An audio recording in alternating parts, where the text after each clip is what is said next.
Hi, I'm Peter Travers, movie critic for Rolling Stone, here to tell you what's great at the movies, and that'll be easy because there's really only one thing. There's about 5 or 6 movies opening, and one is great, and the one that's great is called Up in the Air, directed by Jason Reitman, who did Thank You for Smoking and Juno, starring George Clooney, who is, I think, giving the performance of his life in this. And what is George Clooney playing? He is playing a guy named Ryan Bingham, who is hired by corporation to go out and fire people. Fire you, maybe, because this is a recession time, and a lot of bosses just don't have the guts to go and fire you, so they bring in guys like Clooney's character to do it. Who are you, man? Because people do crazy stuff when they get fired. I'm gonna need your key card. Do you laugh? Yeah, and the laughs stick in your throat, because this is a movie of and for its time. It goes beyond the laughter into a story about commitment, a story about just who we are these days. And Clooney's character, Ryan Bingham, meets 2 women. One of them is a young graduate of Cornell who decides that he shouldn't fire people in person. He should really just Skype. He should get his computer. Why put him on an airplane? Let's do it that way. But Clooney loves to be on airplanes. He doesn't even want to live in his apartment anymore. He wants to just get 10 million frequent flyer miles and just stay in the air. That's how afraid he is of human connection. He meets Vera Farmiga, one of my favorite actresses. She's gorgeous and talented. And she's like him. She says, you know, I'm you with a vagina. And something happens there, too. So I'm not going to say any more about this, but I'm going to say this is one of the very best pictures of the year. I would put it in my top 3. I think everybody involved with this movie should be nominated for an Academy Award, and you should go. But what about the rest of this? You know, I'm not carrying my scum bucket today. It's not around me, because the other stuff, it bothers me. Yeah, I'm bothered. I'm bothered. Let me tell you what I'm bothered by.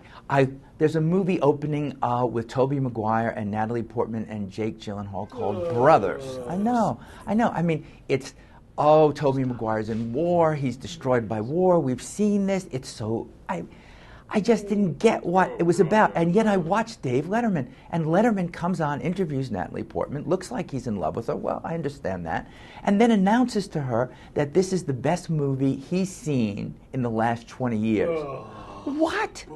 You know, I'm bothered. I'm just bothered that, Dave, what were you thinking? This is not that kind of movie. If you go, you're going to be bothered. You know what else bothers me? Yeah. I'm really bothered by some people actually liking Robert De Niro in the movie Everybody's Fine. But no, he's playing this guy. He's retired now. He wants to see his grown children, who are played by Sam Rockwell and Drew Barrymore and Kate Beckinsale. And he goes dragging his ass. When has De Niro been good last? Like forever? You know? This is not an Oscar performance. What are they talking about? Look, it bothers me. It truly bothers me. It also bothers me, even though it's hard to hate this movie, The Twilight Saga: New Moon. I mean, you know what it is. We talked about it. I read to you from the book. But I'm bothered that people are still going.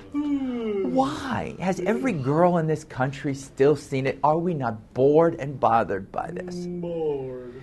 And I'm going to tell you what I'm bothered by the most, because this really gets me.